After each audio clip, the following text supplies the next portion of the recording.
Buenos días, hermanos. Amén. Bien, los saludamos en el bendito nombre de nuestro Señor Jesús, hoy domingo. Igualmente saludamos a las personas que nos ven por este medio, agradeciéndole su atención que prestan cada domingo a estos servicios que son transmitidos por este medio. Bien, la primera alabanza que vamos a entonar hoy es solo a ti. Solo a ti, ¿a quién nos vamos a dirigir? Al Señor, a nuestro Dios.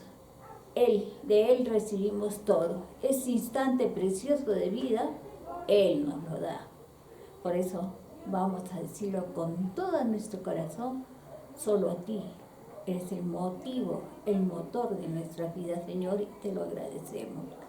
Igualmente a los hermanos, personas, familiares que nos ven por este medio, solo en Jesús encontramos la verdadera vida. Y no solo vida terrenal, encontramos vida eterna, porque ya Él pagó el precio de nuestros pecados en esa cruz. Bendito sea nuestro Jesús. Para Él y para todas las personas que nos acompañan, vamos a entonar entonces solo a ti. Meditemos en la palabra. ¿Nos acompaña?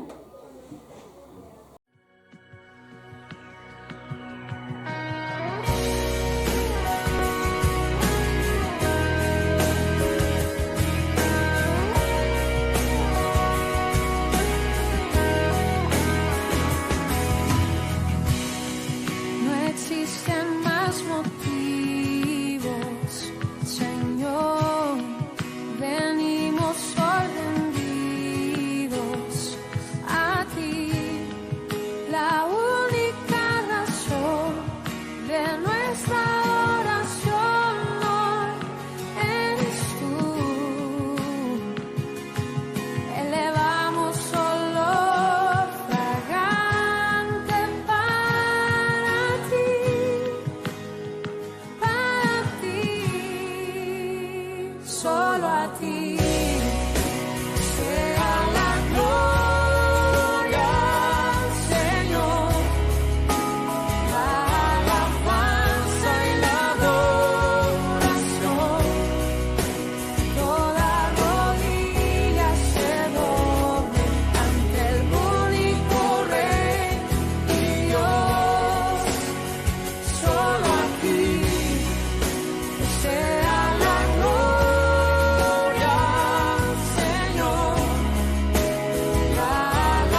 Buenos días, hermanos. Amén. La Iglesia Bautista Emanuel Chupaca los saluda en el nombre de nuestro Señor Jesucristo, y también saludamos a nuestros amigos y hermanos en la fe que nos siguen a través de nuestras redes sociales cada domingo.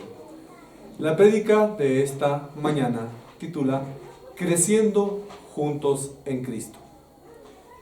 Nuestro Padre Celestial mandó a su Hijo, a Jesucristo, para que tomara sobre sí, sobre su persona, los pecados de todos los que hemos vivido en esta tierra, y de esta manera, aquellos que reciban a Cristo como su Señor y Salvador mediante fe, puedan recibir el perdón de sus pecados.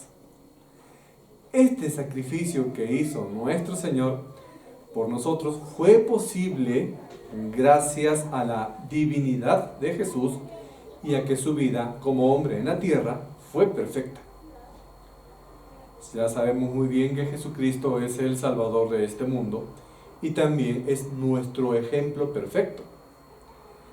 A medida que nosotros sigamos en el camino de la fe, vamos a poder encontrar felicidad y paz en nuestras vidas cada vez que vayamos creciendo en el ejemplo de nuestro Señor Jesucristo. Ahora, todos hemos tenido un comienzo en nuestra vida espiritual. Todos hemos experimentado un nuevo nacimiento. Pero nosotros no nos vamos a permanecer de una manera permanente en una infancia espiritual. Así como cuando nace un bebé, el bebé tiene ciertas facultades, ¿no es cierto? Todavía no habla, no puede caminar. Igual, en el crecimiento espiritual, cuando una persona nace en Cristo, también está en un estadio de ser bebito o de infante espiritual. Y la meta es que, así como un bebé va desarrollando, va adquiriendo nuevas capacidades y va creciendo, también el cristiano debería crecer o desarrollar espiritualmente. Y Dios quiere que crezcamos y que nosotros seamos maduros. Sin embargo, nosotros no vamos a poder crecer espiritualmente si no estamos apoyados en otros creyentes.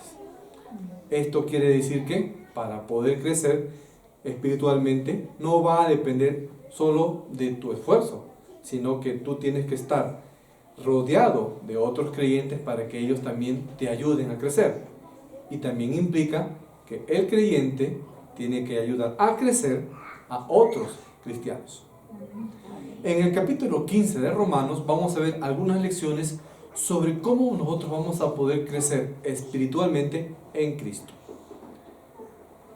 El primer principio que vamos a aprender en esta mañana es el siguiente: ayudar a otros a crecer.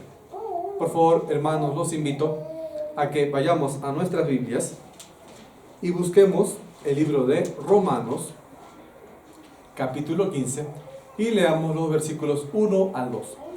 La palabra de nuestro Señor nos dice en Romanos 15, 1 y 2: así que los que somos fuertes debemos soportar las flaquezas de los débiles y no agradarnos a nosotros mismos.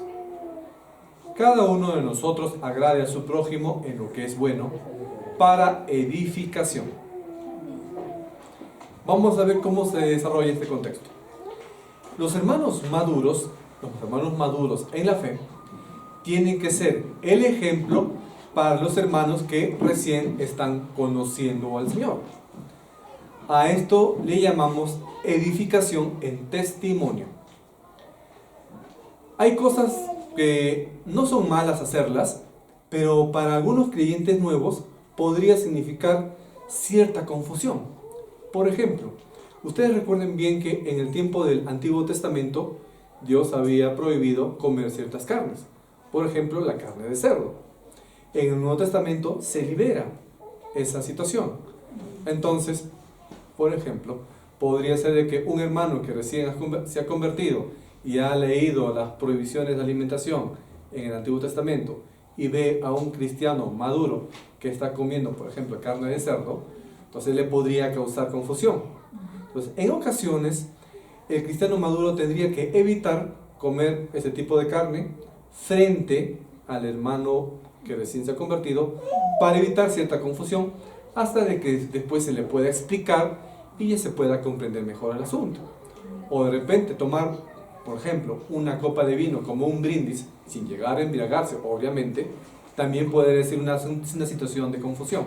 Entonces, hay cosas que el cristiano maduro debería evitar hacer frente al cristiano recién convertido, no porque sean malas, sino porque podría significar cierta confusión en cuanto a doctrina, porque el creyente nuevo todavía no las ha entendido. ¿Ok? Esa es una de las formas también en las cuales nosotros podemos apoyar a un cristiano que recién está creciendo.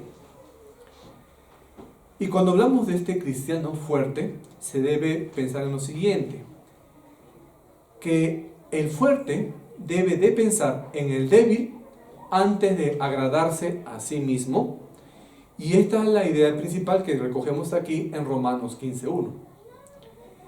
¿Y quién es el fuerte? El fuerte no es el que tiene más músculo, por si acaso. El fuerte es el que ya tiene un mayor conocimiento espiritual, un mayor conocimiento bíblico o un conocimiento de doctrina. Y el débil es aquella persona que recién está empezando en las cosas del Señor, el que recién ha recibido a Cristo, que todavía de repente no ha recibido muchas clases de escuela dominical o no ha recibido clases de discipulado. Y todavía, pues, obviamente, hay algunas cosas de fe que todavía no sabe. Y Cristo nos está enseñando entonces a practicar una tolerancia mutua y amor. Que si observan, si vemos que el cristiano fuerte, el cristiano que ya sabe de la Biblia, le enseña, soporta al hermano, soportar no significa de aguantar, sino soportar de ayudar, soporta al hermano débil en ayudarle a crecer, esto va a producir que se consolide una armoniosa unidad dentro de la congregación. Ahora entonces, si tú te consideras como un cristiano ya fuerte en comparación con tu hermano que ya está todavía débil, usa tu fuerza para ayudar a tu hermano a crecer en Cristo, en lugar de utilizar tu fuerza para decir que eres más espiritual que tu hermano o para decir que sabes más que tu hermano, agradándote a ti mismo. Más bien utiliza tu conocimiento, tu crecimiento espiritual para que ayudes tú a crecer a otros hermanos. La Biblia también nos enseña o nos da la idea de que no todos crecemos o aprendemos al mismo ritmo. Al igual que en lo académico, ustedes ven que unos niños aprenden más rápido que otros niños. Eso mismo también pasa en cuanto a la fe o al conocimiento o crecimiento espiritual. Existen algunos que van a crecer mucho más rápido. Ustedes van a ver de repente cristianos con 2 años de haberse convertido ya saben más la Biblia que hermanos que tienen 10 años en el Evangelio. Van a notar eso, y es obvio, porque va a depender mucho del interés que también uno mismo le ponga.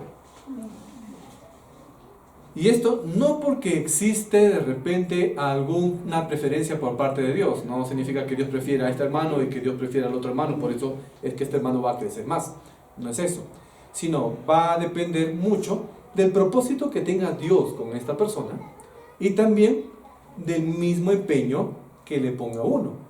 Si una persona se interesa más en estudiar doctrina, en estudiar la palabra, estudia todos los días, obviamente que va a crecer más rápido que aquel que abre su Biblia solamente los domingos, ¿no es cierto?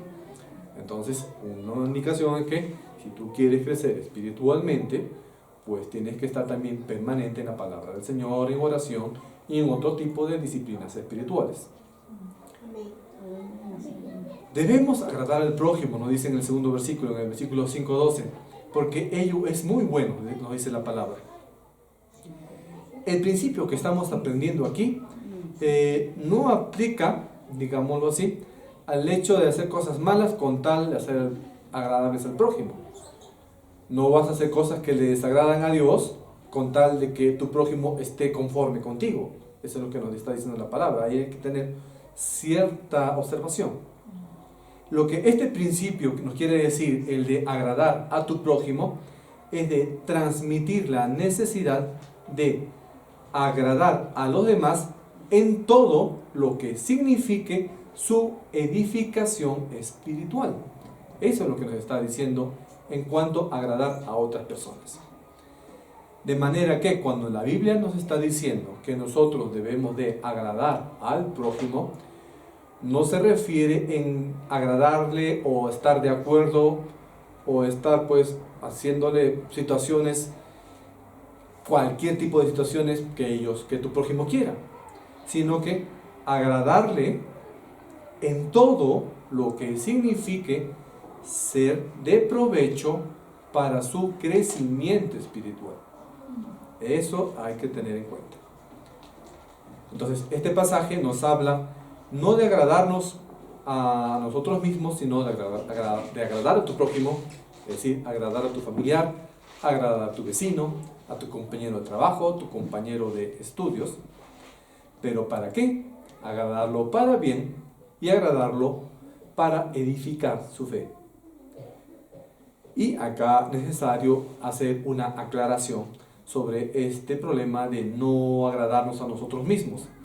Porque esto de agradar a otros en nuestra línea de conducta, solo también cuando las cosas no esenciales de nosotros no estén en riesgo y cuando la otra persona realmente se va a edificar. ¿Cómo es esto de cuidar también las cuestiones esenciales? Jesús nos ha mostrado ciertos ejemplos de sacrificio, ¿no es cierto? De repente tú puedes dejar de comer un día para que tú le des el alimento que estaba destinado para ti y le des a una persona necesitada, ¿no es cierto? Un día. Pero 7 días seguidos, o dejar de proveer los recursos a tu familia, tus 3 hijos, para destinar todos esos recursos a otra familia. Hay ciertos límites que tenemos que prever en cuanto a agradar a las personas o de apoyar a otras personas. Es cierto que nosotros tenemos que apoyar al prójimo, sí, pero hasta donde nos sea posible, sin poner en riesgo nuestra propia integridad o mucho menos la integridad o el desarrollo de nuestras familias. Pero no quiere decir tampoco que todo es para mí y que mi familia o nosotros se vean cómo lo hacen. Dentro de todas tus posibilidades, pon para mí tanto y todo lo que puedo dar a otra persona, lo haces. Eso sí podemos hacer. Amén. Un segundo principio que podemos aprender en estos versículos es el siguiente, hermanos. Cristo es nuestro modelo a seguir. Y ahora, hermanos, revisemos Romanos 15:3. La palabra de nuestro Señor nos dice en Romanos 15:3: porque ni aun Cristo se agradó a sí mismo, antes bien, como está escrito, los vituperios de los que te vituperaban cayeron sobre mí. Cristo es nuestro principal ejemplo y nuestra motivación para agradar a los demás en lo bueno. Pablo, el autor de esta carta a los romanos, concluye en su pensamiento diciendo lo siguiente, ¿no? Ni Cristo se agradó a sí mismo, nos menciona Pablo aquí en esta carta. Toda la vida de Jesús giró en torno a agradar a otros, agradar al Padre, traer bendición al mundo entero, proveer de una edificación permanente para la iglesia, y nosotros entonces tenemos que seguir ese ejemplo de Cristo. De esta misma manera, todo hijo de Dios, es decir, todo creyente, todo cristiano que ya ha recibido al Señor como su Salvador, debe anteponer la edificación de otros, incluso sobre su propio grado. Recuerden, hermanos, que el creyente no está aquí en la tierra para ser servido, sino para servir a otros. Estamos puestos entonces para servir al prójimo y también para ayudar en la edificación del prójimo. Y vean que la carta que está escrita a los romanos está dirigida a los creyentes. Y cuando menciona aquí Pablo que el cristiano está en esa obligación de ayudar en la edificación de otras personas, no está dirigida únicamente esta carta a maestros, pastores o algún hermano que pueda tener cierta posición en la iglesia. Está dirigida a todos los creyentes. O sea, todos estamos en esa obligación. Estamos bajo ese mandato de ayudar a otras personas a conocer a Cristo y también ayudarlos a crecer en Cristo. Amén. Amén. Y al hacerlo nosotros vamos a reflejar entonces en Cristo nuestras vidas. Recuerden, hermanos, que Cristo tuvo que dejar su deidad. Es decir, Él no estimó ser igual a Dios cuando se encarnó en un niño. Él siendo Dios, Cristo siendo Dios, no estimó su deidad, es decir, abandonó su deidad, abandonó la adoración que los ángeles le prestaban allá en el cielo, el servicio que los ángeles le ofrecían y tantas otras cosas que Él podía disfrutar en su trono como Dios Hijo. Y no solamente le bastó abandonar todo eso, sino que tuvo que dejar su deidad, como dijimos, y venir en el cuerpo de un ser humano. Y por eso Él nació en Belén. Cristo entonces se hizo hombre, tomó el cuerpo de un hombre. Sintió dolor, frío, hambre, igual que cualquiera de nosotros. De aquel que había estado en el cielo como Dios Hijo, se hizo un poco menor que los ángeles. Cristo se rebajó. ¿Te imaginas eso? Que el Dios del cielo, el dueño del universo, el creador de todo el universo, ahora tenía un cuerpo hecho de carne, como el de nosotros. Y no solamente eso, sino que al haber asumido la forma de un cuerpo humano, se humilló lo más bajo que podía representar para Él. Y es aquí donde toman un lugar importante las palabras que cita Pablo en estos versículos al decir que los vituperios que le vituperaban cayeron sobre mí. Es decir que cuando Jesús abandonó el cielo, vino al mundo manifestado en carne, en cuerpo humano, sabía que venía a un mundo que no le quería recibir. Ustedes saben bien que el mundo rechazó a Cristo y sigue rechazando a Cristo. Y volvemos a esta frase. Recuerda bien esta frase. Los vituperios de los que le vituperaban cayeron sobre mí, decía Pablo. Pero él se representaba a sí mismo a todos los creyentes. ¿Significa qué? El mundo rechazó a Cristo. El mundo vituperaba. Vituperaba significa insultar. Eso significa vituperar, insultar. El mundo insulta, hasta ahora insulta a Cristo. Y si Pablo decía que así como insultaban o vituperaban a Cristo, me están vituperando o insultando a mí, significa que el creyente, tú que crees en Cristo, estás sentado aquí o me ves en el video, también el mundo, tu familia, tus mejores amigos que no son cristianos, también te van a insultar, te van a despreciar por causa de Cristo. Cristo entonces vino a un mundo que insultaba a Dios, a un mundo que injuriaba, que maldecía a Dios, un mundo que rechazaba a Dios, y no sería otra cosa lo que Cristo encontraría aquí en la tierra. Hasta el punto que lo crucificaron, a ese punto. Ahora, para que nosotros entonces, como creyentes, busquemos ese ejemplo en Cristo, en muchas ocasiones vamos a tener que abandonar nuestra comodidad. Vas a tener que soportar como creyente burlas, te van a decir aleluya, fanático, vas a recibir críticas, malos tratos por parte del mundo, es decir, de tu propia familia. Tus propios amigos te van a rechazar, no van a querer invitarte a sus cumpleaños de repente. Pero nosotros tenemos que seguir adelante. ¿Por qué? Por obediencia y amor en Cristo y también para ayudar a edificar a nuestros hermanos débiles en la fe. Amén. Amén.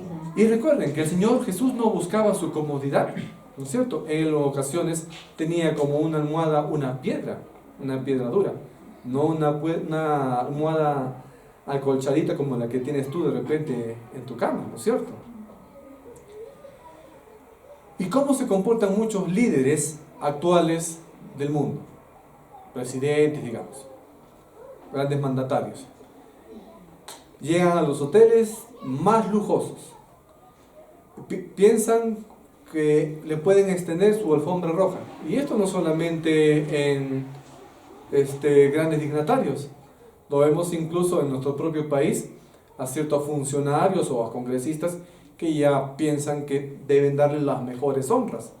En cambio, Cristo, siendo el creador del universo y Dios Hijo, no pidió ninguno de esos lujos.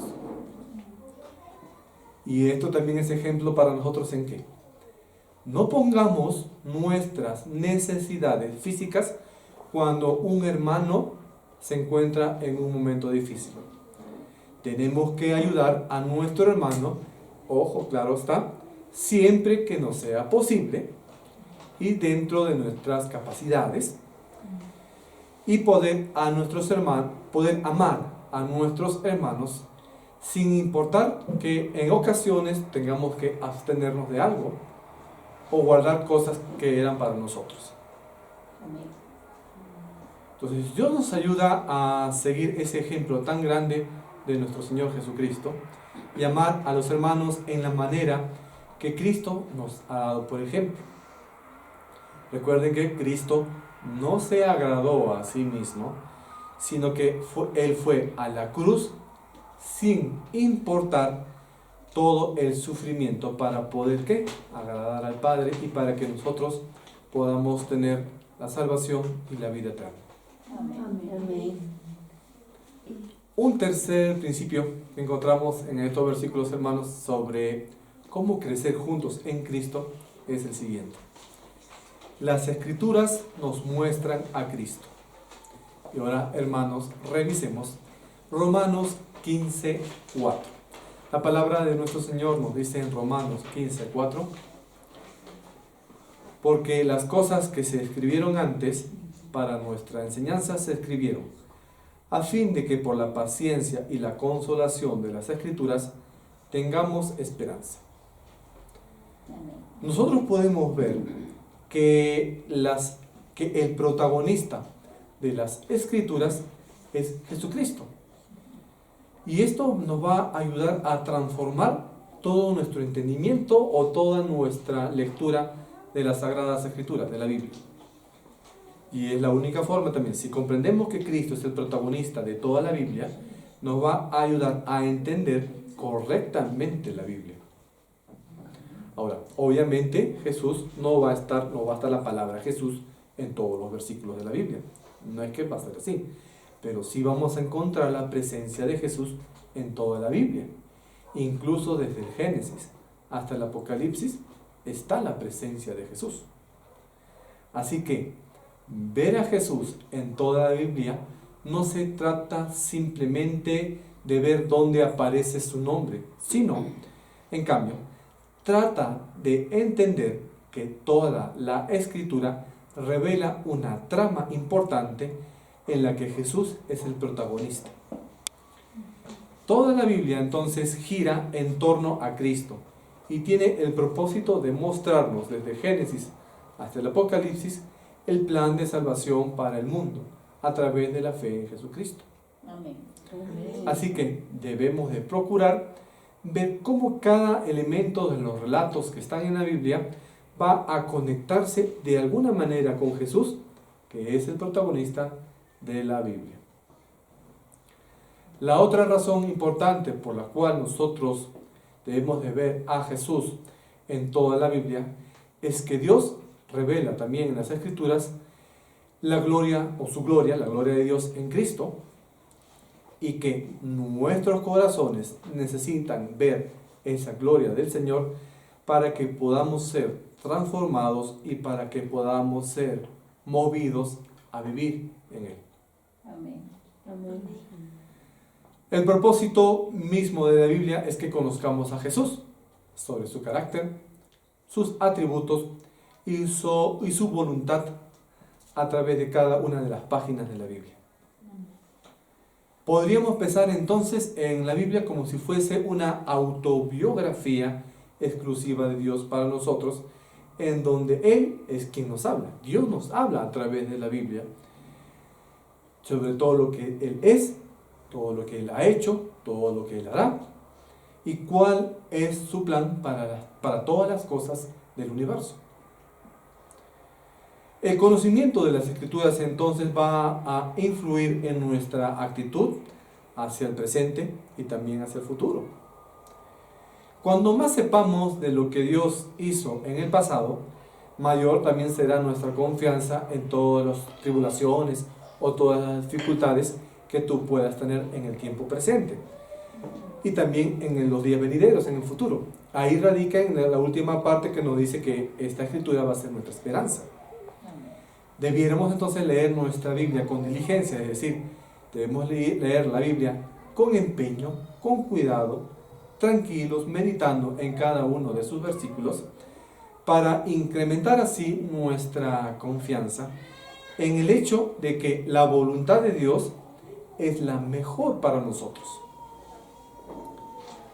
Entonces, esta palabra de Dios escrita nos puede dar a nosotros esperanza. Y podemos utilizar los relatos personales que vemos a través de las Escrituras, relatos de muchas personas que lograron salir de las dificultades, para que nosotros podamos decidir y determinar por nosotros mismos justamente la base de nuestra esperanza que está en nuestro Señor.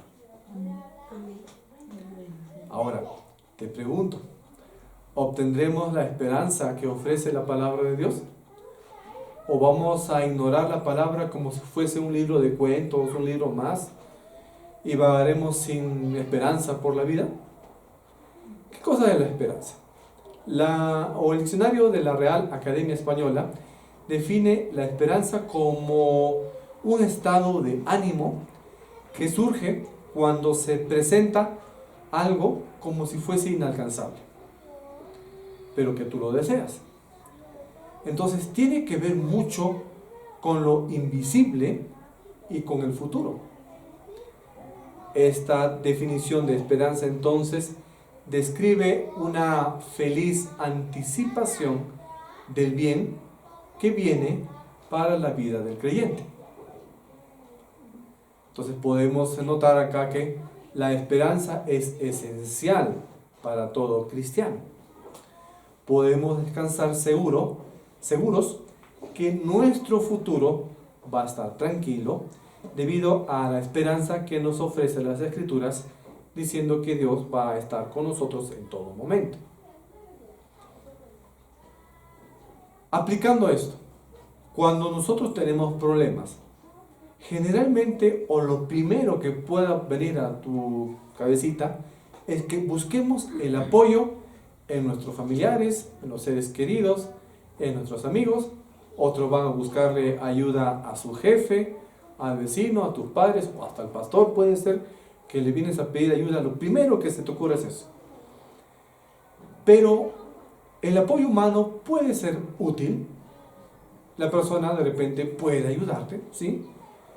Existen las personas que generosamente puedan sostenerte, es cierto, pero hay que entender una cosa, que si bien las personas nos pueden ayudar, pueden lograr entendernos y tener hasta en ocasiones la suficiente sabiduría, incluso para darte un consejo, pueden tener la inteligencia para guiarte y para enviarte a un camino correcto o para prestarte dinero, etcétera. Puedes tú recibir ese apoyo.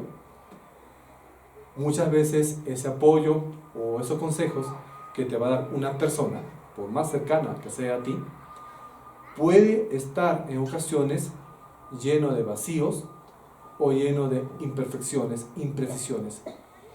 Y posiblemente en situaciones X, esos consejos que te dan las personas no van a tomar en cuenta los propósitos que tiene Dios para tu vida. Por eso es que está bien que puedas apoyarte o pedir el apoyo de alguna persona, pero no olvides antes de eso de solicitar el apoyo y la dirección de Dios. Amén. Y en segundo lugar, ya busca el apoyo de alguna persona. Amén. Y cuarto, hermanos, tener un mismo sentir en Cristo. Ahora leamos en nuestras Biblias Romanos 15, 5 al 6. La palabra de nuestro Señor nos dice en Romanos 15, 5 y 6: Pero el Dios de la paciencia y de la consolación os dé entre vosotros un mismo sentir en Cristo Jesús, para que unánimes a una voz glorifiquéis al Dios y Padre de nuestro Señor Jesucristo. Así como nos interesa el punto de vista de Jesús sobre la autoridad de las Escrituras, o la naturaleza del cielo y la resurrección, que son doctrinas importantes que todos los cristianos tenemos que estar de acuerdo, también debemos asumir una actitud de amor hacia los demás cristianos. Esto significa tener un mismo sentir en Cristo. Amén. A medida que nosotros vayamos creciendo en fe, conocemos mejor a Jesús, llegamos a ser más capaces de mantener cada día esa actitud de mostrar una amorosa unidad como creyentes, ya hablando en grupo, ya hablando como congregación o iglesia, de mantener una unidad todos los cristianos. Amén. Y aceptar el señorío de Jesús en todos los aspectos de nuestras vidas significa llevar su ejemplo para nuestra vida en los valores y la perspectiva de nuestra existencia. Amén. El apóstol Pablo acá defiende en este texto que es importante que los cristianos deban de tener un mismo sentir en Cristo Jesús, para que unidos como un mismo cuerpo, y efectivamente todos los creyentes somos un solo cuerpo en Cristo, y Cristo es la cabeza, podamos glorificar a Dios, a nuestro Padre Celestial, al Hijo, y también unidos en el Espíritu Santo, ser uno solo en nuestra fe. Nosotros como humanos y creyentes hemos sido creados para alabar a Dios y no haber otro propósito. Nuestra vida material también debe ser una manera de impulso que, bien aprovechada, nos va a ayudar a impulsar nuestra vida espiritual. Por eso es que nosotros tenemos que utilizar cada uno de los dones y talentos que Dios ha dado para desarrollar espiritualmente, crecer nosotros mismos y ayudar a crecer a otros y mantener esa unidad, el mismo sentir que nos está diciendo acá las Escrituras. Pero advertencia, el hombre que tú puedes encontrar alrededor va a creer que él vino para disfrutar las cosas materiales aquí en la tierra, pero recuerda siempre que esas cosas materiales solo son temporales. En cambio, el gozo espiritual, tu salvación va a ser eterna. Amén. Esa alabanza a Dios, cuando nosotros estemos allá en el reino de los cielos, va a ser un momento que no puede uno imaginar. La principal tarea que va a hacer el creyente ya cuando le toque partir de este mundo y encontrarnos allá en el cielo con el Señor, va a ser alabarlo. No vas a estar tú trabajando en tu oficina, etcétera, etcétera, sino vamos a estar alabándole a Cristo. Y todos los hermanos vamos a estar allí alabando al Señor. Tú de repente aquí en la tierra eres médico, otro había sido enfermera, otro había sido contador, abogado, albañil, no sé. Todas tus carreras quedaron aquí. Todos vamos a ser unos allá en el cielo alabándole al Señor. Amén. Y recuerda que Cristo es el único camino y es el único mediador entre Dios y los hombres. Ahora, ser un mismo sentir en Cristo Jesús es creer lo mismo, pero ¿en qué? En tener los mismos propósitos, los mismos intereses, la misma visión en cuanto a cuestiones de fe. La razón es que Dios es uno, y donde existe una unidad perfecta, nosotros sus hijos también tenemos que serlo. Una división no viene de Dios, pues allí no va a haber acuerdo, no hay respeto, no hay consuelo, no hay entendimiento, no hay amor, no hay ni siquiera expresión de dones, no hay gozo, no hay paz, no hay perdón, existe la discordia, existe la ofensa, la calumnia, los celos, las envidias. Por eso es que dentro de la congregación no puede haber hermanos que no se quieren saludar. No puede haber un hermano que le tiene cierto recelo o cierta enemistad al otro hermano, porque no estarían entonces actuando en un mismo sentir en Cristo. Amén. Esas cosas no provienen de Dios, sino vienen ¿de quién? Del enemigo, de Satanás, que quiere que los hermanos estén divididos, que quieren que los hermanos vivan en pleitos, en contiendas, en rechazos. Entonces, si tú tienes algún tipo de enemistad por tu hermano, aunque sea por una piedrita de terreno, no puedes estar así. Discúlpate con tu hermano, ponte de acuerdo con tu hermano, abraza a tu hermano y dile: hermano, yo te amo en Cristo. Amén. Amén. Amén. Recuerden que somos una familia, y en una familia en Cristo tiene que haber unión, como si fuera un hogar. Lo mismo tiene que verse dentro de una iglesia. Amén. Amén. Ahora, una observación. Acá cuando nos dice que nosotros tenemos que tener un mismo sentir, casi un mismo pensamiento en Cristo, tampoco nos está diciendo que no hemos sido llamados a pensar igual que los demás.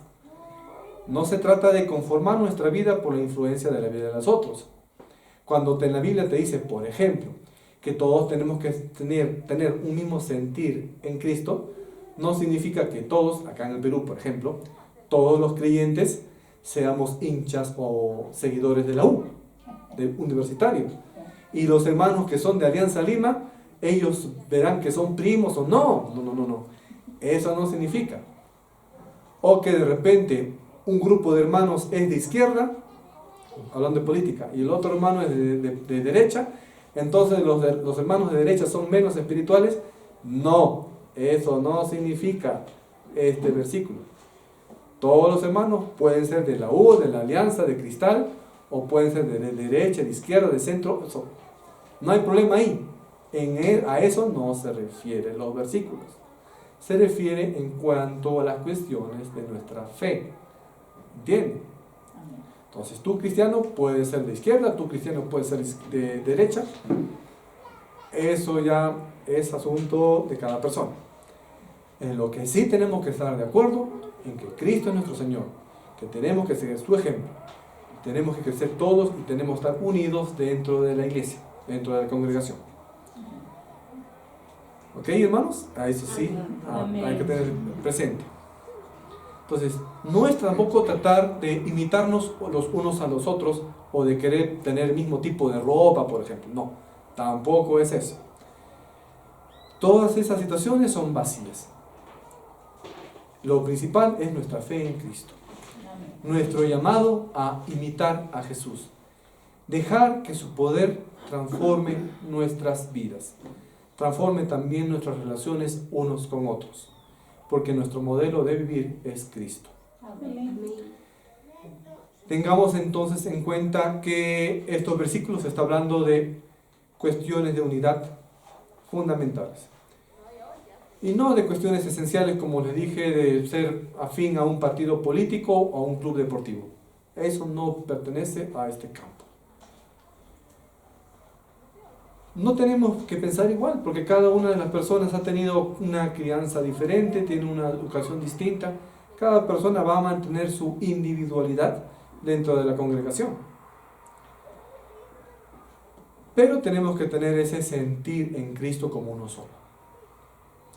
A pesar de repente que podamos tener cuestiones de pensamiento diferentes, opiniones divergentes de repente, no debemos dejar de pensar en que, aunque podamos tener diferente educación, diferente tipo de pensamiento, igual así todos tenemos que mantener nuestro amor en Cristo, ser armoniosos, ser unánimes a la voz de las Escrituras, para que así, juntos en unidad, podamos glorificar a Dios, Dios el Padre, Dios el Hijo, Dios el Espíritu Santo. Amén. Amén. Y esta verdad queda perfectamente esclarecida, por sorprendente que les puedan parecer a ustedes. Los creyentes deben hacer estas cosas entonces en común acuerdo. No debe haber pues desacuerdo en cuestiones de fe dentro de las congregaciones. Y es la manera en la que nos está enseñando Cristo a hacer su iglesia. Lamentablemente vemos que pues existen ciertas divisiones en cuanto a doctrinas, y por eso es que por ahí salen una que otra secta. Y ese es el riesgo de no estar unidos en fe en nuestro Señor Jesucristo. A manera de conclusión, la libertad cristiana se permitió no para que tú puedas tener ciertas satisfacciones, sino para la gloria de Dios y para el bien del prójimo. Debemos de agradar al prójimo por el bien del alma de nuestro prójimo, no para servir nuestros propios deseos, ni comentar de repente que nuestro hermano es débil o que nuestro hermano es pecador. Tampoco podemos hacer eso. Si es así, nos estamos agradando a nosotros mismos, estamos tratando de agradar con orgullo a otras personas, y no estamos agradando ni al prójimo ni estamos agradando a Dios. Toda la vida de Cristo, recuerden hermanos, que fue una vida de negación. Se negó él a sí mismo y no se agradó a él. Y el que más se conforma a Cristo es el cristiano más avanzado, que más ha crecido espiritualmente. ¿Cómo? Considerando su obediencia, considerando su pureza y su santidad, siguiendo el ejemplo de Cristo. El justo por el injusto. Recuerden ustedes que Cristo pagó la pena de nuestros pecados. Recuerden eso, hermanos.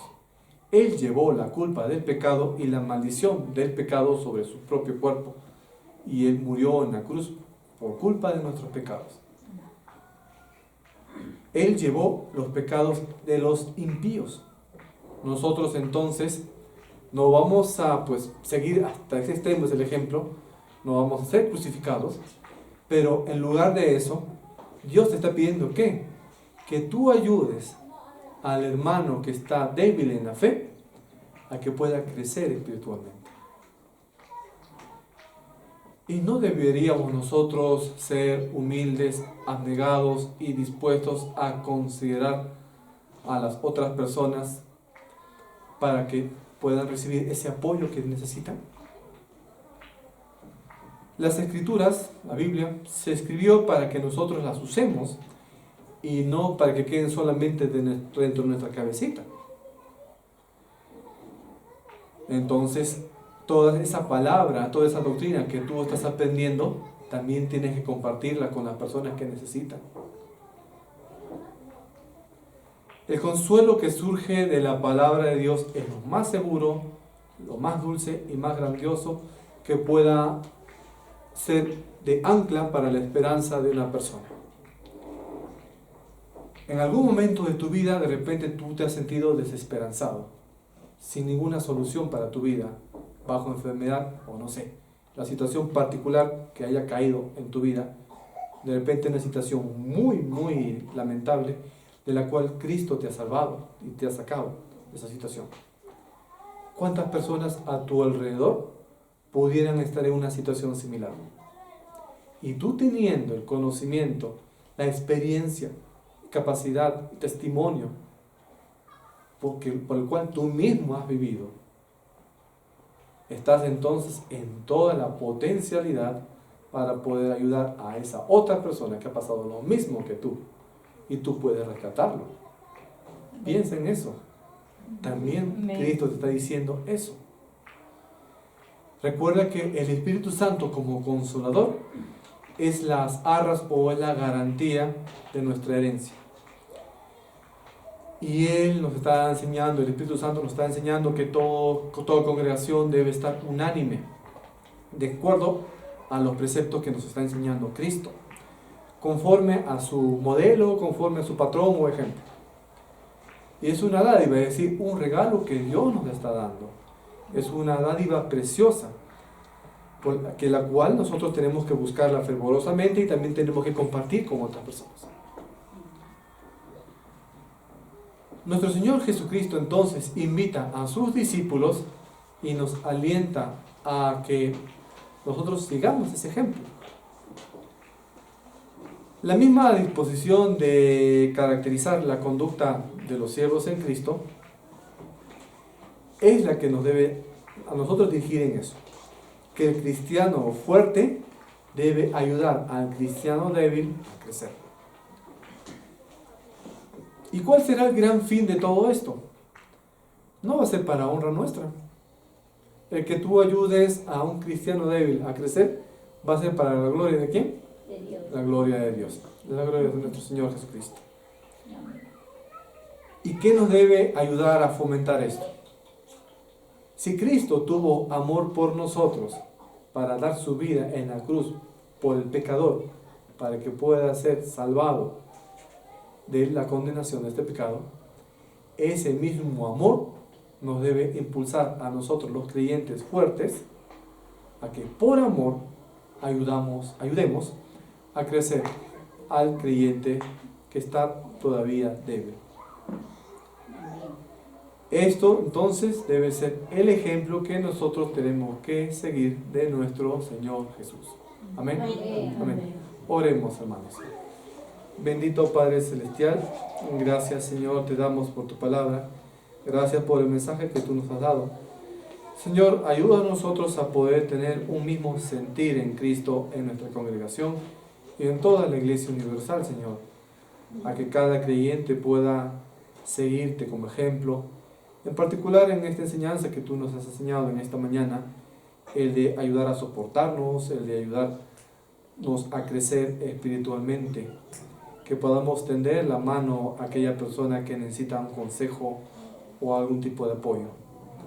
Padre Celestial, instrúyenos también, ayúdanos a crecer espiritualmente, a tener un mayor deseo de escudriñar las Escrituras, de tener mayor momento de devocional o de oración, para que sí podamos crecer más, pero crecer para también ayudar a otros a crecer.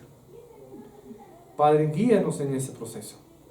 Ayúdanos también a encontrar las soluciones que se nos puedan presentar ante los problemas en esta tierra. Bríndanos también de todo lo que necesitamos en nuestros hogares. Gracias, Padre, por tu dirección y por todo tu apoyo.